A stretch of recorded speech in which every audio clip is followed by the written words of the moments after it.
Вы слушаете аудиоподкаст «Дерс» об истории народов Крыма. В этом эпизоде лектор курса, кандидат философских наук Надир Бекиров общается с Анной Полкановой и Натальей Кропотовой, представителями общественной организации «Региональная национально-культурная автономия крымских караимов Республики Крым». Вместе мы развенчаем самые распространенные мифы о караимах, узнаем о том, как они живут сегодня, затронем вопросы религии и языка, а также поговорим об их уникальных культурных маркерах. Меня зовут Анна Полканова. Я родилась в Симферополе и живу в Симферополе, и являюсь членом научного совета национально-культурной автономии крымских караимов Республики Крым. Я с большим удовольствием прослушала лекции Надира Ага о крымских караимах. Хочу сказать от себя лично и от многих моих друзей и знакомых крымских караимов большое ему спасибо. Мы получили большое удовольствие. Несмотря на такие вот совершенно несущественные и незначительные для общего смысла и для понимания истории, культуры народа, образа жизни народа оговорки. Например, Надир Ага сказал, что Феркович Соломон говорит, это явно оговорка, он Авраам. Это такие мелочи, которые только приятно подчеркивают огромную работу, которую проделал автор этих лекций, подняв, какой-то необыкновенно огромный пласт знаний в разных сферах и затронув огромное количество персоналей и веков и событий. И просто люди, которые слышали это, мне сказали, если увидишь, передай большое спасибо от нас. Кропотова Наталья Владимировна, председатель общественной организации «Региональная национальная культурная автономия крымских караимов Республики Крым». Я также выражаю огромную благодарность Надиру Ага за подкаст. И хотелось бы отметить не просто глубину знаний, но и широту, и те века, которые были затронуты. Да? То есть действительно с истока формирования народа до почти современности было рассказано. Это очень ценно, очень важно, потому что и многократно и в лекции вспоминалось о том, что демографическая ситуация сейчас у крымских караимов, и она не только сейчас, уже в 20 веке начались проблемы, да, она оставляет желать лучшего. И те несколько сотен человек, которые сейчас проживают в Крыму, для нас каждый день возникает много недовольства в связи с тем, что в информационном поле каждый день появляются какие-то новые, как сейчас модно говорить, блогеры, которые что-то решили рассказать о Крыме, не вникая в подробности, не углубляясь в историю. Но, тем не менее, они выпускают продукт информационный, он выходит. Это и я говорю и о видеоблогах, и о блогах, которые сейчас, мне кажется, любой же человек же может оформить свою страничку в интернете и начать рассказывать об истории, набрать много подписчиков и вдруг почему-то выпустить рассказ о крымских караимах, не поинтересовавшись, не прочитав, не спросив. И тем ценнее выпуск, который сделал Надир Ага о крымских караимах, потому что действительно тут можно, наверное, слушать, на повтор поставить, и можно заучивать, и сдавать потом экзамен нам. А проблема с информационным полем, это действительно, поэтому будем популяризировать лекции.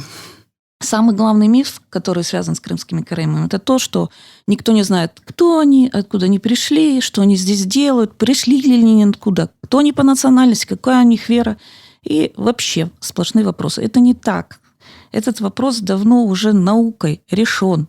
Причем подтвержден последними исследованиями в свете новейших разработок генетики. И в 2024, и в 2023 году были опубликованы научные статьи. И вопрос, кто такие караимы, и что это народ, который сформировался в Крыму, было известно и из данных языка, и из данных фольклора, и культура, и кухня, и многие другие показатели. Я не знаю, какой другой народ так исследован, как крымские караимы. Исследовали и узор ладошек, и уши, и эмаль зубную, и рост, вес, и цвет глаз, и волосы, что только не исследовали.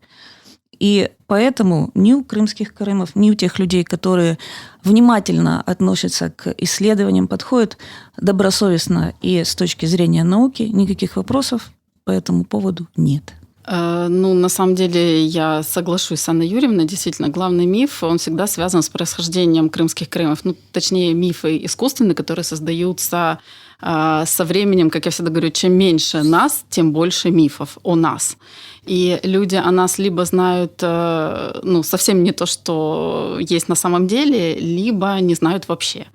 Поэтому мифология, связанная с происхождением крымских караимов, она действительно преобладает, наверное, сейчас, опять-таки, в информационном поле, о котором я говорила, не научном, потому что все-таки наука дает реальные подтверждения и происхождения, и особенности конфессиональной принадлежности крымских караимов. Наверное, да, это правда. Расскажу пару историй, которые случалось с нами в нашей святыне, в крепости Джуфт-Кале. Мы как-то сидели в усадьбе Чалбарю, и шли туристы. И спросили, что вы тут делаете? Мы сказали им, что это наш любимый город, мы приехали к себе домой, и мы крымские караимы. На что они нам ответили? Вы на них не похожи. А вы хоть раз крымских караимов видели? Они говорят, нет, мы никогда не видели. А почему же мы не похожи? Мы знаем, что они не такие. Откуда? Мы не знаем, откуда мы знаем, но они не такие. Как и неоднократно мы слушали в крепости рассказы экскурсоводов, что крымских караимов нет, что крымских караимов вы здесь не увидите, хотя мы, например, присутствуем в Киноса. Мы ездим туда на службу, и когда мы там присутствуем, для нас это большая радость. Самое неприятное в истории с крымскими караимами и другими коренными народами Крыма заключается в том, что очень часто сохранившиеся их, не в идеальном виде, но все-таки как-то там сохранившееся их культурное наследие часто используется официально и широковещательно против них самих. Например, я в свое время, еще там в 80-е годы, посмотрел случайно польский фильм, переведенный на русский язык, «Пан Володаевский», там что-то 17 век или ранее того. Там показывают героическую борьбу поляков с крымскими татарами. И, в частности, в этом фильме есть такой сюжет, что польские пограничники сидят, где-то там в засаде или на посту и видят, что клубится пыль в степи. Ага, это, оказывается, едут крымские татары. А самое-то интересное, что эти польские воины, пограничники, они сидят в Джуфт-Кале. Понимаете? И я, зная, как выглядит этот город, я вижу, что он бежит от одной стены к другой, кричит там татары, тудым-сюдым, и они там все встают, защищать. Чего они стоят защищать? По фильму Польшу. А на самом деле они в сердце Крыма в Джуфт-Кале, используют это декорации для своего идиотского фильма. То же самое, я, допустим, могу сказать, что там в 1967 году или каком-то там вышла якобы сказка, там, об Иванке, царе Паганине и так далее. Там довольно знаменитые артисты снимались. Частично он снимался в Джуфт-Кале, частично в Хан-Сарае. Известный артист, я его сейчас произнесу, Лев Дуров, в совершенно непонятном виде, он изображает некого восточного деспота. То есть, у него челма, с другой стороны, у него висят пейсы в это же самое время. Он лезет на минарет ханской мечети. И его там снимает, он гнусавым, противным голосом. Я там Паганин, худший из худших, там, подражая, по сути говоря, мусульманскому эзану. И там все в ужасе на него смотрят. А в Джуфт-Кале в это время тоже снимается, там живет какой-то такой благородный народ воронов, черных таких. И я всматриваюсь и никак понять. Горный народ такой гордый и смелый. Но это не караимы. Я потом посмотрел фамилию кинорежиссера, он жил в Украине, но это грузин. И он, Джуфт-Кале использует для декорации для своего народа воронов, легко догадаться, какого. Который там порядок наводит на этих местах. То есть, такое циничное использование нашего культурного наследия и караимского. Допустим, я знаю, что в местах, которые официально являются памятниками культуры, там нельзя без специальной процедуры проводить съемки фильмов. Я знаю, что в одном из, не совсем последних, лет 10 назад, 9, российских боевиков снимают караимские кинасы, то есть это храмы религиозные. А там, значит, ее снимают как базу то ли террористов, то ли еще что-то. Да что вы себе позволяете? Вы представляете, если какой-нибудь исторический, литературный, культурный фильм снимается в Московском Кремле, допустим, на базе или в фоне храма Василия Блаженного, да, и там черти знает, кто себе какие-то чудовища, монстры, террористы, они показывают на это на все, как на свой дом или на свой это же такое будет оскорбительное. И всем понятное. А вот в Крыму и против караимов это нечего делать запросто. Поэтому это меня, честно говоря, бесило. И я давно себя чувствовал очень должным по отношению к этому народу, который в значительной степени, так сложилось, 20 век оказался беззащитным перед всеми властями, всеми государствами, которые владели Крымом, которые, да, пытаются добиться своих прав, что-то о себе сказать, но их в глаза, так же, как и крымчаков, в значительной степени игнорируют. И, кстати, в связи с этим у меня всегда мучил вопрос. Так получается, что в конце XIX века и к началу XX караимы заняли очень серьезное место в экономической, культурной жизни и Крыма, и, представьте себе, даже в царской России. Один из фактов, что 10 миллионеров в царской России были караимы. Это же не слабо и не мало для такого народа. Численность народа была до 14 тысяч, да, если я правильно помню. А по последним переписям где-то менее 1000. Это каково? С 1897 года первая всероссийская перепись в Царской империи 14 тысяч. Да, это не 140, и это не 14 миллионов, но 14 тысяч. А сейчас 850. Через какие-то 125, 120, 30 лет. Это что такое? И поэтому судьба народа его уродовала, била, выпускала из него кровь как только могла. Для нормального государства, для нормального общества это непременный симптом того, что этому народу нужна помощь. Уже многие на каждом шагу, не хочу поминать, но тем не менее. Сколько связано с тем, что у евреев был Холокост, это всеми признано, и сколько из этого по сей день разных последствий, правительства, государства, организации и так далее. А на это, слушайте, как бы там ни было страшно, но народ не в 15 раз уменьшился за 100 лет. Потому что эта цифра, когда я говорю 850, это 2025, примерно год. А если брать конец 20 века, 90-е годы, то тоже около 1000. То есть, народ в 14-15 раз уменьшился. Покажите мне такой народ на земле, который за это время в 14 раз уменьшился. Это что такое? И никого это не трогает. Кстати, это один из интересных вопросов, почему такое случилось. Потому что, когда я говорил о крымчаках, специально этим интересовался, мы знаем, что был прямой геноцид, массовые расстрелы крымчаков целенаправленные. Кстати говоря, ни Германия, никто за это тоже не ответили. За Холокост они ответили, а за то, что сделали с крымчаками. Это отдельный народ с отдельной историей. Нет, никто даже не упоминает самой ни Германии, никаких Хотя ей ничего не стоило тоже кинуть несколько миллионов на возрождение этого народа как компенсацию. А что касается караимов, я думаю, они сами расскажут, в чем тут дело. Ситуация такая была.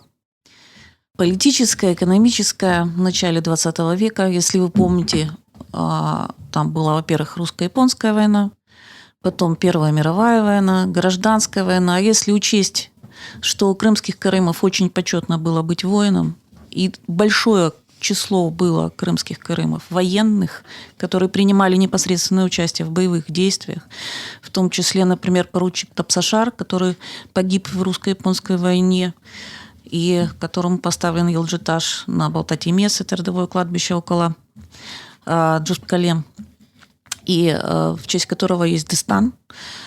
И гражданская война, конечно же, в первую очередь ударила по мужчинам, опять-таки, и по военным, и по тем людям, которые были достаточно обеспечены. Можно я задам специфические вопросы? Понятно, все мы жили в 20 веке, оттуда вышли. И, насколько я понимаю, караимы в течение 20 века не могли сказать одну важную вещь. Дело в том, что как очень долгие века караимы были лояльны, преданы, держали присягу крымскому хану, но когда Крымское ханство... я об этой истории рассказывал, она там по-своему интересна.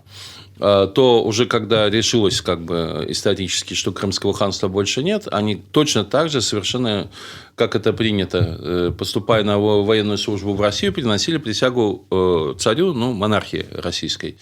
И поэтому получилось так, что в гражданской войне караимы воевали на стороне белых. А вот когда белое движение было разгромлено, и как раз последнее событие разгромом белого движения произошли именно-то в Крыму, вот тут-то и получилось так, что большинство мужчин-караимов, которые воевали на стороне белых, они вынуждены были уехать из Крыма. Но, конечно, караимы в течение 20 века об этом вслух сказать не могли. Кроме того, что выехали военные, еще и многие погибли во время гражданской войны. И все, кто были более-менее обеспечены, тоже постарались выехать. Сначала в Турцию, потом в основном оказались во Франции. И в Турции тоже осели какое-то количество крымских караимов. И сейчас мы их знаем, есть община в Стамбуле. И представьте себе, забрали киноса и общинную собственность. Кале была национализирована буквально в первый год установления советской власти в Крыму. То есть то, что объединяло народ, то, где они могли встречаться, было забрано. И нет национального образования, уехали мужчины. Осталась, это реальность такая была, что осталось очень много так и не вышедших потом замуж женщин, которых воспитывали так, что они должны выйти замуж обязательно за Крымского Крыма. Кстати, они и были той базой, теми людьми, которые потом передавали знания, у них было время, и мы опрашивали людей и спрашиваем, вот откуда вы это знаете? Это мне тетя говорила, это мне бабушка двоюродная говорила. Вот они остались без семьи, но они старались и воспитывали молодежь так, чтобы те знания, которые у них были, и та любовь к своему народу, она сохранялась. Потом Великая Отечественная в Крыму, Первая мировая во Франции, где сели крымских караимов, тот же Сарач, Михаил Сарач, который участвовал в движении сопротивления. Владимир Кропотов собирал у нас имена военных, и это огромное количество фамилий и имен для такого маленького народа, как крымские караимы. Война нанесла большой удар по численности народа. Причем она нанесла удар не только для тех караев, которые были в Крыму, но и для тех караев, которые были в Литве, в Галиче, которые жили во Франции. То есть она затронула представителей народа буквально почти везде, что очень серьезно сказалось. Очень серьезно. И депортация крымских татар тоже, как ни удивительно, может быть, коснулась и крымских караимов. Тоже часть крымских караимов депортирована была. Их перепутали с крымскими татарами. Кто-то был замужем за крымским татарином, кто-то имел такую фамилию и имя. И для такого маленького народа тоже очень существенно. И как только депортировали крымских татар, в семьях перестали говорить при детях на крымском языке. Потому что считали, что это опасно. То есть, понимаете, такой важный признак народа, такой образующий элемент, как язык, он практически у народа, который остался в Крыму, был утерян. Сейчас у нас знают единицы. В Литве, там, где компактно проживают крымские караимы, ситуация лучше. И в Ивано-Франковске, в Галиче еще 10-20 лет тоже было больше носителей языка. Эти все факторы вместе, конечно же, повлияло на численность народа. Если я правильно помню, от вашего отца я слышал, что порядка 250 человек было депортировано. Примерно такая, чуть больше, да. Да. Но считайте, что если это вместе с семьями, это 500, и, соответственно, сколько у них детей, там, не родившихся. Я знаю, что никто из них не смог вернуться. Они были рассеяны по разным местам России. Даже в Башкирии, оказывается, где я там вырос, в Уфе, есть несколько караимских семей. По поводу образования, да, ну, в целом, чаще всего, когда говорят об образовании, ну, больше, наверное, имеют в виду образование на национальном языке, на крымском языке. Но хочу сказать, что в 20 веке, если говорить про 20 век, да, еще очень хорошо владели родным языком, безусловно. И, ну вот я сказала, да, я родилась в Евпатории, бабушка моя караимка, и ее 2 родных сестры тоже, естественно, караимки, да, и они говорили о том, что они ходили в школы, учились, они говорили, учились на крымско-татарском языке, но, очевидно, в целом с приходом советской власти, да, наверное, это так и было. И они прекрасно понимали, они говорят, мы прекрасно знали крымско-татарский язык, я видела документы об образовании, которые в тот период, очевидно, это 20-е годы, были на латинице, на крымско-татарском языке. Это тоже так было приятно осознавать, что в целом население Крыма прекрасно владело тюркским языком. И, скорее всего, да, действительно, как и многие говорили, наши старики, когда у них спрашивали, на каком языке вы говорили, они говорили, на крымско-татарском. Я говорю, стоп, подождите, почему на крымско-татарском, на крымском? Говорю, так отличия не было. То есть тот язык, крымский диалект крымского языка, который бытовал в Крыму к 20-м годам 20 века, очевидно, был практически идентичен, за исключением некоторых терминов, касающихся религии, и, возможно, там некоторых там, слов, которые еще сохранились из праязыка. Действительно, ну, там, как я всегда привожу пример, книга у крымов до сих пор битик, да, а у крымских татар это китаб. Ну, вот элементарный такой пример. Вот. Что касается дальнейшего развития и изучения языка, вообще, в принципе, все сложнее гораздо, да, с 30-х годов, когда уже полностью закрываются киноса во всех городах, из них делаются... Вначале, ну, в Симферополе еще какое-то время существовал караимский клуб, каким-то образом удалось сохранить хотя бы место, где могла собираться крымская молодежь. Но в последующем радиокомитеты, и, в принципе, так оно и было, и только недавно возвращено было народу. Ну, и то же самое происходило во всех городах, местах компактного проживания крымских караимов.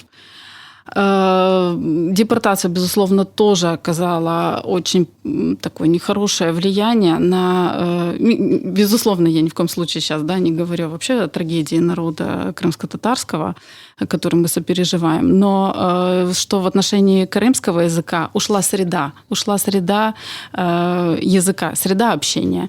Поэтому, когда сейчас говорят, что вам необходимо, чтобы возродить язык, ну, я очень так настроена скептически и считаю, что это крайне сложно будет сделать, потому что среду общения не восстановить уже сейчас в том масштабе, в котором это было. Да, можно ходить, можно организовывать классы. Мы это и делаем, мы стараемся и изучать какие-то слова, реплики, песни, ну хотя бы что-то, да, чтобы пробудить язык, потому что есть такое явление, как спящий язык, когда старшее поколение, которое знало язык и не общалось какой-то длительный период, но слышит, погружается в среду, язык начинает возрождаться. То есть люди начинают вспоминать слова, фразы, песни. Такое было у нас на наших уроках крымского языка, которые вот мы лет 10-8 назад проводили. Такое было действительно. Но в полной мере, ну, очень тяжело мне представить, что вдруг у нас все заговорят на крымском языке. Хотя, конечно же, безусловно, в этом отношении мы делаем некие попытки. И, как я говорю, курсы организовываем, и учебники готовим, и стараемся что-то сделать. И вот в связи с возвращением храма, реставрацией и организацией религиозно-культурного центра. Надеемся, что мы продолжим эту работу с тем же энтузиазмом, который он был еще у нас лет 20 назад. Хотя, опять-таки, с каждым годом тяжелее, нас меньше, и рук, которые способны делать эту работу, вот их реально просто не хватает. Крымских караимов очень хорошо знали и местные, и приезжие, в основном по караимским пирожкам. У них специфическая форма, они с мясом, ну, крымским пирожкам, которые продавались в учреждениях общепита. Вот, и долго говорили, вот, что вы цепляетесь к этой кухне, единственное, что осталось у вас, это кухня, языка нет, а языка нет, это не народ, а только кухня. К сожалению, надо сказать, что и кухня потихонечку уходит, потому что людей просто становится меньше, и пожилых людей становится меньше, и жизнь ускоряется. Но, тем не менее, вот Наташа тут говорила, что отдали киноса, и мы стараемся. как-то двигаться в плане сохранения этнокультуры. И в этом плане тоже. То есть периодически у нас там устраиваются мастер-классы по произведению каких-то традиционных национальных блюд. Потому что и это разнообразие, которое было раньше, тоже потихонечку сужается до какого-то традиционного количества. Это пирожки, кубите, которые у крымских татар тоже есть, естественно. Там халва, ну и, собственно говоря, может быть, там шарпа. Все. Вот. Но, тем не менее, все равно кухня жива. Все равно какие-то знания минимальные языка у многих есть. И все равно крымские каримы собираются. И все равно приезжают и в киноса Симферополя. У нас часто бывают, для нас часто, конечно, мероприятия. И приезжаем мы часто в Джуфткале. И это вселяет определенную надежду, что дальше есть какая-то перспектива. Я бы хотел, чтобы вы подробнее рассказали о ваших, какую роль играет в вашей жизни вообще исторической, национальной Джуфткале. Я уже и сам представляю, и рассказывал об этом. Но дело в том, что все это было вот до момента национализации, до 21 года 20 века, когда его объявили государственной собственностью, а с тех пор караимов туда пускают или не пускают по усмотрению государственных органов и чиновников. Я бы хотел, чтобы вы подробнее остановились о том, как у вас вот сейчас, при том, что для вас это все равно национальный, религиозный, духовный, генетический, если хотите, центр, но он это для народа, а для чиновника это его учреждение, которое хочу пущу, хочу не пущу. Что вы немножко подробнее об этом рассказали. То же самое касается кладбища Балта-Тимес. И последнее, чтобы я хотел, чтобы вы подробнее рассказали о замечательной совершенно инициативе, но которая, к сожалению, тоже усилиями государства затихает. Чем дальше, тем больше. Это молодежный лагерь. Это уникальная ситуация. Даже вот такая ситуация, я вам с молодежным лагерем в свое время завидовал. У крымских татар такого не было. Действительно, эти национальные святыни, что сейчас были перечислены, и Джуфткале, и Балта-Тимес, почитаются до сих пор. И, кстати, даже после национализации крымские каримы туда приезжали, и приезжали даже в тяжелые годы гражданской войны, на праздники собирались. И эта традиция продолжалась активно и беспрепятственно. Одно время, даже когда в Кале был заповедник уже, все равно крымских каримов пропускали без всяких препятствий, вплоть до тех времен, пока смотрителями оставались дубинские. Это жители Бахчисарая, несколько поколений жили там, в крепости, и были смотрителями и кладбища, и крепости, и работали в заповеднике. Традиция эта очень имеет давние корни. Туда приезжали в обязательном порядке, привозили детей в Кале, и Шапшал планировал не один, а с группой энтузиастов. Это обсуждалось и на национальных съездах. Планировал создать там и санаторий, и дом, куда могли бы все приезжать для паломников и организовывать различные мероприятия, и музей. Так что была программа разработана обширная, и даже был собран фонд денежный для реализации этой программы. Дальнейшие исторические события это все нарушили. Но идея о том, что в Кале должен быть музей, и туда должны приезжать караи, она сохранялась и сохраняется до наших времен. И меня родители туда привозили, и многих моих знакомых туда привозили родители. Мало того, я вам скажу, даже не все те, кто живут в Крыму, туда приезжают. То есть вот мы встречали на кладбище человека, который приехал из Канады, у него умер папа, и он считал своим долгом приехать на Балта-Тимес. Особенно в критических ситуациях. Болезни, смерти. Туда стремятся крымские каримы изо всех мест.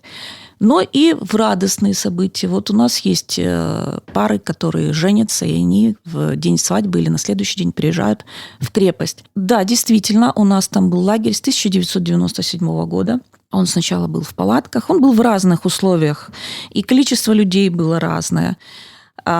И занимался лагерь, цель его была прежде всего это вместе прожить какое-то количество времени именно на этом месте. общаться, разговаривать, дружить и заводить какие-то хорошие знакомства среди крымских караимов. Это было, кроме всего прочего, еще место общения. Традиция лагеря продолжается, но так сложно это в последнее время. Так сложно. Это письма, это то ковид нельзя там находиться, то еще что-то. Что эти все препятствия ведут к тому, что число участников сокращается. И сейчас, на сегодняшний день, мы не можем просто так приехать. Ну, просто так мы можем, заплатив деньги. Но просто в киносам мы не попадем. Нам надо заранее, за месяц, наверное, Наталья лучше об этом скажет, подать письмо, согласовать, ну и так далее, и так далее, и так далее. Да, действительно, мы стараемся продолжить традицию этого лагеря. Конечно же, в том масштабе, в котором это было, наверное, уже 15, 16, 17 лет назад, этого уже нет, но, тем не менее, это удается сделать. Да, согласований много, но так как караимы всегда были законопослушными, мы понимаем, что Кале нынче памятник федерального значения, и проведение любых мероприятий там должно быть согласовано с руководством заповедника, а порой и приходится согласовывать с руководством Республики Крым. Нам не отказывают. Были, возможно, в ковидные времена отказы. Сейчас нет. Нас, грубо говоря, пускают в свой дом. Как бы это смешно ни звучало. Спасибо за это. Но тяжело действительно собраться, становится все тяжелее нам. Хотя мы очень рады. Почему мы проводим эти мероприятия? Да, вот Анна Юрьевна говорит, вспоминает прожить вместе, встретиться. Дело в том, что мероприятий за год наша община проводит, наша организация проводит не так много, их около 4-5 традиционных. Лагерь один из них, мы его называем «Дни паломничества», потому что стараемся выбрать даты согласно крымскому календарю, когда как раз поминовение усопших дней, подгадать под эти даты. В этом году, кстати, у нас совпало с Днем коренных народов, Всемирным днем, как это было многие годы на Дирога давно, и мы там действительно собирались очень большой компанией. Важно, что люди, которые не могли приехать на Кале там, в какие-то другие праздники, потому что выбираемся мы туда, вот наша организация так масштабно несколько раз. Праздник урожая, Дни памяти Серая Марковича Шапшала и вот Дни паломничества. Вот, то есть, если кто-то не смог приехать там, на День памяти Серая Марковича Шапшала, приезжает в Дни паломничества. Только в эти даты мы можем беспрепятственно посетить Кале. Ну, и еще цель у нас какая была? У нас в каждый лагерь ставил научный совет задачи. То собрать все орнаменты.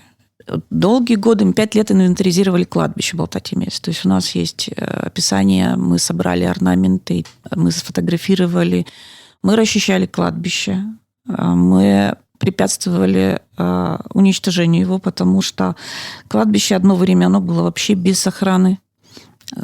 И мы даже своим нахождением там препятствовали тому, что там то кто-то костер разложит, то коз спасет, то еще что-нибудь такое.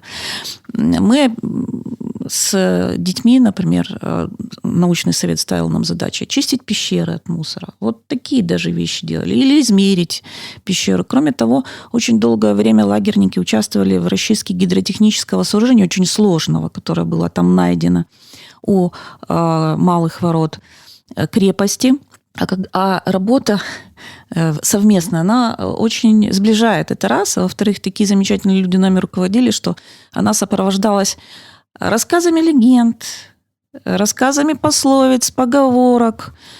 И у нас даже приезжала из Мелитополя такая Софья Гельна-Елпачик, которая специально приезжала хоть на несколько дней, как здоровье помогало, давала ей возможность, собирала детей и по книжке ее отца 12 уроков карымского языка пыталась хоть за этот небольшой период что-то детям донести.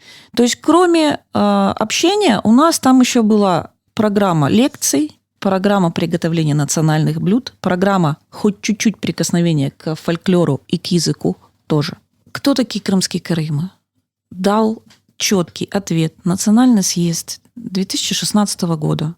Крымским караимам настолько надоели вопросы и дезинформация по этому поводу, что прямо в резолюции было сказано, что теперь мы будем называться крымские караимы тюрки, если мы говорим о названии народа. То есть эта формулировка внесена в самоидентификацию крымских караимов, тюрков.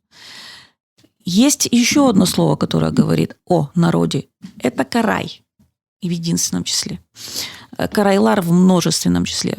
Если мы говорим на русском языке, сложнее выговорить, да? Карай, карай. Но, тем не менее, это самоназвание. Сейчас, если мы будем говорить о человеке, который исповедует национальную религию крымских караимов, караизм или караимизм, то мы говорим о караиме. Если мы говорим о представителе народа, мы говорим о крымском караиме, чтобы не путать. Современность такова, что сейчас есть представители немногочисленные, но есть представители других народов, которые приняли караимизм в связи с тем, что начали действовать караимские культовые сражения, караимские храмы, которые называются киноса. Киноса действуют, например, в Евпатории. Там 2 киноса. И причем отдали их достаточно давно. Киноса действуют сейчас в Симферополе. Пару лет назад передали после реставрации верующим. Не прекращала действовать и действует до сих пор киноса в Кале. Периодически мы туда приезжаем. И Кале – это Джуфт-Кале. Кале – это старое название. Вообще, эта крепость в ярлыках крымских ханов называлась Кыркернын Югары Калеси, то есть верхняя крепость Кыркера или просто Кале. Джуфт-Кале стала называться после того, как построили вторую стену. Вот. Поэтому я иногда говорю Джуфт-Кале, иногда Кале, Кале короче. В Кале действуют киноса, и периодически мы приезжаем туда на молитву. В Харькове отдали киноса верующим какое-то определенное время, и там проводились службы. К сожалению, некоторые храмы разрушены. В Феодосии нету киноса, к примеру, я вам говорю. Для крымских караимов ряд мест имеют сакральное значение, кроме Кале, кроме Балтати-Мес. Это и Евпатория с евпаторийской киноса, это и Мангуб. Ну и вообще, как говорится в самоидентификации, караимы испытывают особые чувства к Крыму, как к своей родине. Так как представителей караимского вероисповедания мало, то я вам скажу пару слов, что это за вероисповедание. Во-первых, это самостоятельная монотеистическая религия, которая для народа является национальной. Раньше при Российской империи караимы никого не принимали в ряды верующих. Нельзя было не караиму принять караимизм. И браки были, которые признавала община, только между единоверцами. Эта религия базируется на Святом Писании, на Ветхом Завете, имеет свои традиции, догматы, иерархию и даже имеет собственный календарь. Этот календарь рассчитан на ближайшие десятилетия, и это лунный календарь, и каждый год и в современности мы его распечатываем. В этом году нам не удалось сделать большой красочный, а то мы делали настенный большой календарь, чтобы крымские караимы по вероисповеданию могли смотреть, какие у них праздники и когда происходят. Потому что праздники каждый год в другое время. Эта религия связана как с Ветхим Заветом, так и с традицией народной. Одно из главных в караимской религии, что человек должен свободно толковать Святое Писание и не придавать значения никакому авторитету. То есть человек сам должен достигнуть понимания религии и сам должен думать над словом Священного Писания. Вероучение основано на 10 догматах. Это что Бог сотворил все сущее, Бог был, есть и будет. Бог, безусловно, един и не имеет подобного себе. Бог послал пророка Моисея, нашего великого учителя. Бог ниспослал через Моисея 10 заповедей, и по его велению написано Пятикнижие. Бог удостоил откровения и других пророков. Каждый караим должен знать, читать и понимать Пятикнижие. Бог воскресит мертвых в день великого суда своего. Бог творит праведный, справедливый суд и воздает каждому по заслугам, и Бог пришлет Мессию, и настанет Царствие Небесное. 10 заповедей в киноса на скрижалях написан и находится у каждого перед глазами. При киноса обычно были школы, мидраши, где обучали грамоте и священному писанию. Да, устройство киноса. Женщины на балконе, мужчины внизу в главном зале. То есть женщины отдельно, мужчины отдельно. В старых киноса они еще были за решеточкой. В киноса, которые были построены в конце 19-го, начала 20 века, это просто балкон. Обязательно фонтан для омовения перед входом в киноса. И, естественно, верующий перед тем, как зайти в киноса, он должен быть чист как душой, так и телом, соблюдать все необходимые процедуры. Женщины, мужчины заходят в головных уборах. Естественно, не допускается никаких голых ног, рук. Как во многих религиях. Молятся индивидуально или коллективно. У нас проходят сейчас молитвы в Симферополе, так как мы живем в Симферополе. Если мы говорим про современность, и если мы говорим про Симферополь, то это небольшая часть на крымском языке и большая часть на русском языке. Если мы говорим в Литве, там 2 действующих киноса в Тракае и в Вильнюсе, то там крымский язык, тракайский диалект, причем у них сохранилось богослужение в форме песни, молитва как песня, очень красиво, просто очень красиво. У нас это не сохранилось. У них гораздо позже пришла советская власть, и киноса действовали гораздо дольше, чем в Крыму. А, кстати, священнослужители, которые были в Литве, они учились в Александровском духовном училище, которое было у нас в Евпатории. И туда же приехал Шапшал Сирая Маркович, который был ханом в Крыму. И после революции вынужден был уехать, и волею судьбы он в результате очутился в Тракае и создал там музей, и продолжал то дело, которое начал в Крыму. Он и в Евпатории создал музей. Надо сказать, что мы идем по этому же пути. При Симферопольской киноса создан музей. Экспозиция еще, конечно, не окончательно сделана, но она в процессе. Музей носит имя Тамары Армели, которая долгое время собирала предметы быта, и не только быта, предметы культуры крымских караимов, отец которой был газаном, последним газаном в Симферопольской киноса. Мы были в Тракае, и Наталья, и я была в Тракае, и были на богослужении, и были на свадьбе. Я была на свадьбе. Очень красивый, очень старинный обряд, и с песнями. И, Вообще караимская свадьба, процедура этого женитьбы, она очень отличается от нашей, с некоторыми очень специфическими чертами. Например, невесту жениху отдает брат. Если мы говорим о тех людях, которых мы почитаем и уважаем до сих пор, во-первых, в молитвах часто упоминают тех людей, которых мы хотели бы упомянуть. Это раз. Во-вторых, Наталья говорила о днях Шапшала. Хаджи Сирая Маркович Шапшал – это вождь и светский, и духовный крымских караимов, который был ханом в Крыму, потом работал в Турции, потом был в Польше и приехал в Тракай. И мы до сих пор... Есть люди, которые его лично знали, и до сих пор с уважением к ним относятся. Его внучатый племянник Владимир Армель долго возглавлял Ассоциацию крымских караимов. И этот человек настолько много сделал для народа, что в честь него проводятся Дни Шапшала. Они обычно проводятся в мае, потому что у него 20 мая день рождения. Но и у нас по-разному получается, в какой день, это обычно выходной день, чтобы люди могли не работать и приехать, собраться. У нас, например, в этом году 2 дня мы отмечали. Это 1 день мы провели в киноса Симферополе, и 1 день мы провели в Кале. Поехали в Кале, кто мог.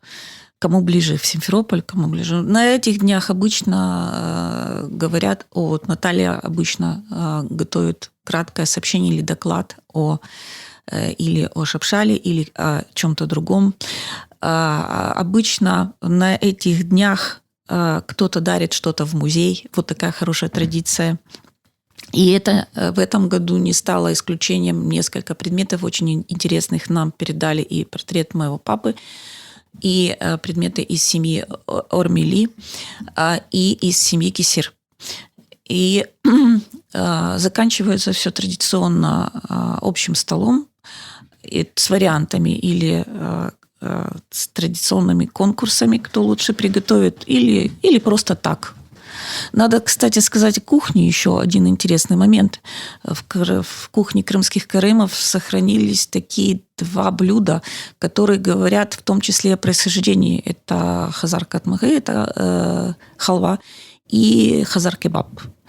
Так что даже в кухне прослеживается история народа, потому что у нас есть очень древние блюда, кстати, которые в том числе есть у крымских татар, а куда же, да, мы вместе все жили, такие, как тот же кубете, да, вот, или вяленые бараньи ножки. И если даже в кухне сохранилось, то можете себе представить, сколько интересных моментов сохранилось в фольклоре, в пословицах, в традициях, в каких-то суевериях, благожеланиях и в проклятиях. То есть очень интересно, если в этом разбираться. Цвет имеет тоже значение в пище. Например, акалва, белая халва, она праздничная. А гора халва, естественно, она траурная. Так что символика цвета тоже вот присутствует в традиции, в традиционном питании, да, в культуре питания.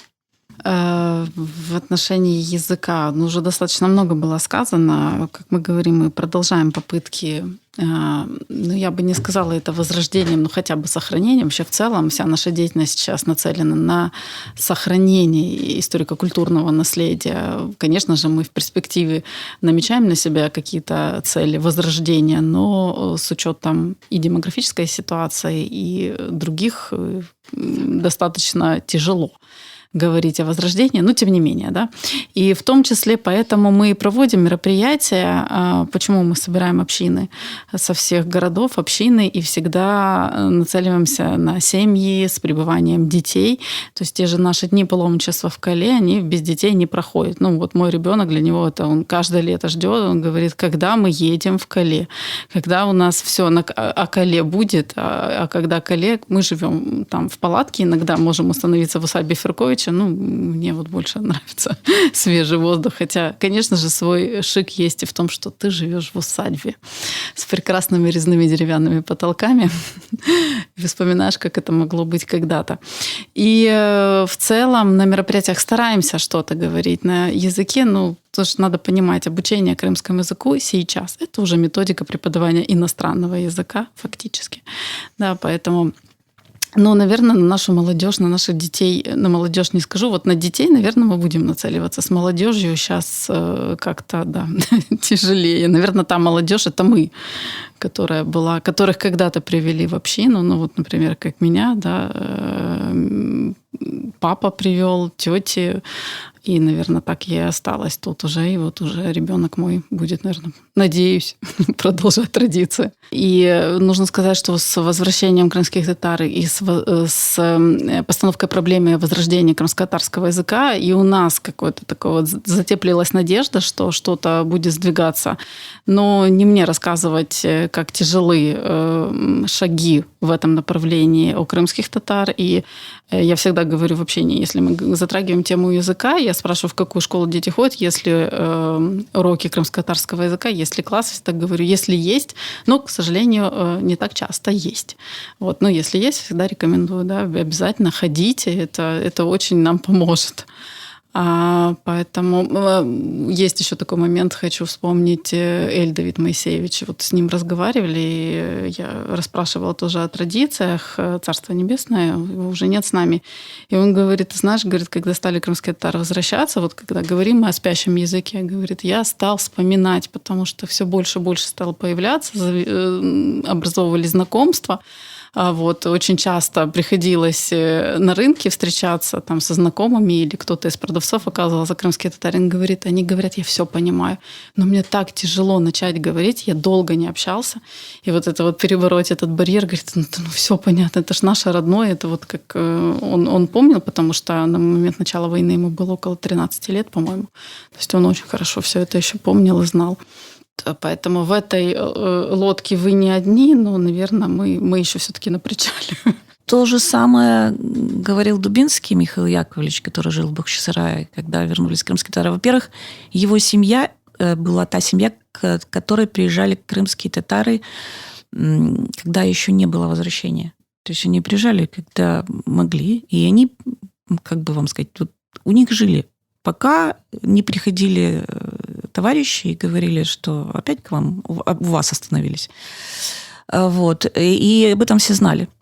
И с большим удовольствием встречали даже посторонних людей, ну, просто крымские татары, чтобы они прямо очень радовались. Они счастливы были, что есть с кем-то поговорить. И когда в больших количествах вернулись крымские татары в Бахчисарай, Михаил Яковлевич мне рассказывал, что он шел на рынок специально поторговаться, специально купить баранину и поторговаться, и подольше поторговаться, чтобы попрактиковаться еще раз в родном языке. Он с таким наслаждением мне это рассказывал.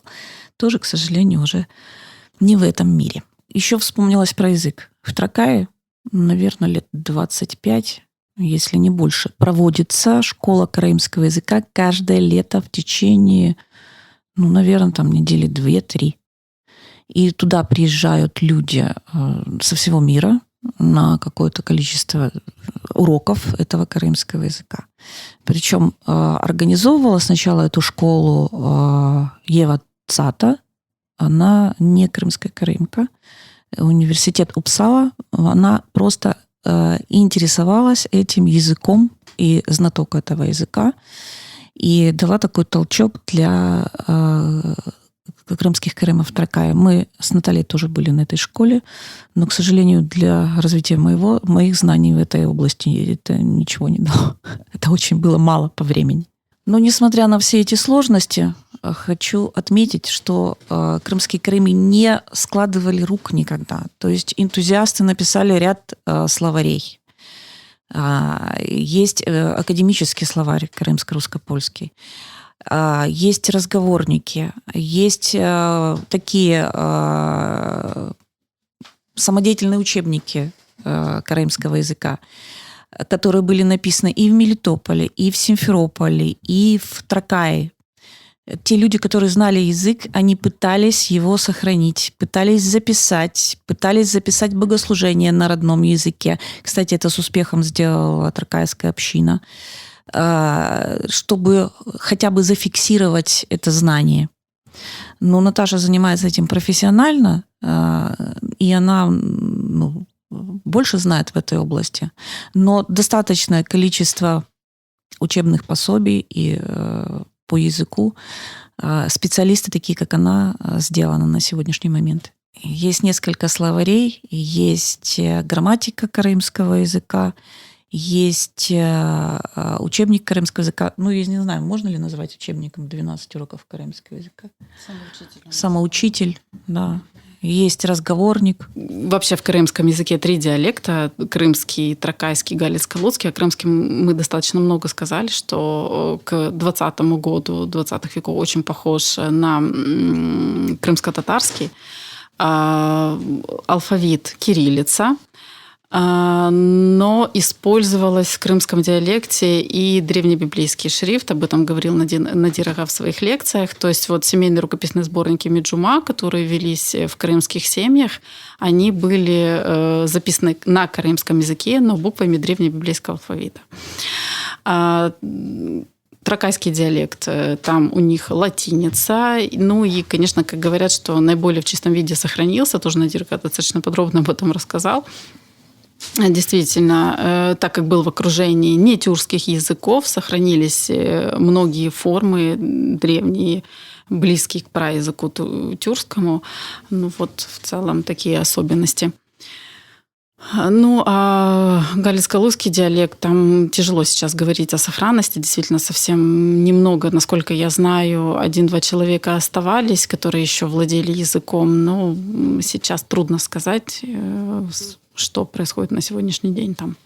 О религиозной структуре. В прошлом был Гахан, это духовный и светский глава народа, чаще всего, который не имел специального религиозного образования, не чаще всего, всегда, в Крыму, во всяком случае.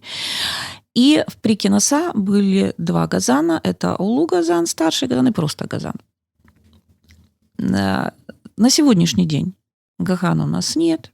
У нас совершенно другое государство, другое законодательство.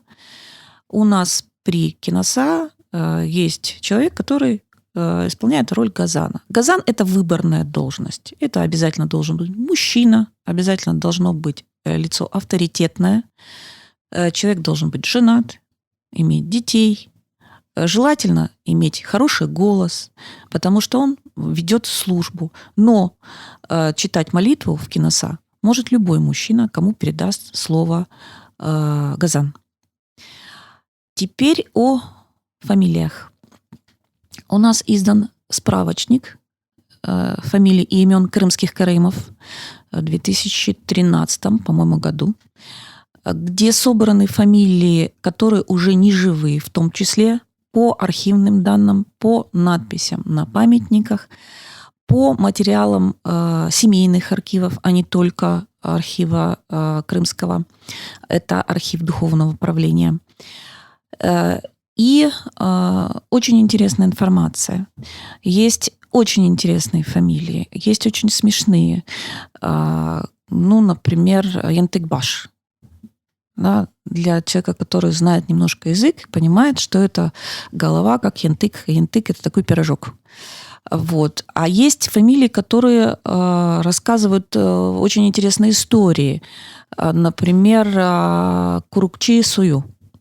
Курукчи Сую, да, это сохраняющий воду. Это человек, который был ответственный за источники. Источники – это было очень важно для крепости, для Крыма вообще, в принципе. Это очень важно было, и была очень высокая культура водопользования у всех жителей коренных Крыма, в том числе у крымских караимов. И об этом говорит даже сохранившаяся часть очень сложной гидротехнической системы, которая питала тоже Кале. Там и водосборные бассейны, и водосборные колодцы, и канавки, которые прорублены в скале, и колеи, которые использовались для сбора воды, и особая форма крыш, и часть водопровода, и гидротехническое сооружение, это колодец Капкакую и не Капкакую, Тиккую и галерея Алтын-Мердвен к нему. В общем, это очень сложная система, которую мечтал в свое время восстановить мой папа Юрий Александрович Полканов со своим другом Юрием Ивановичем Шутовым. Юрий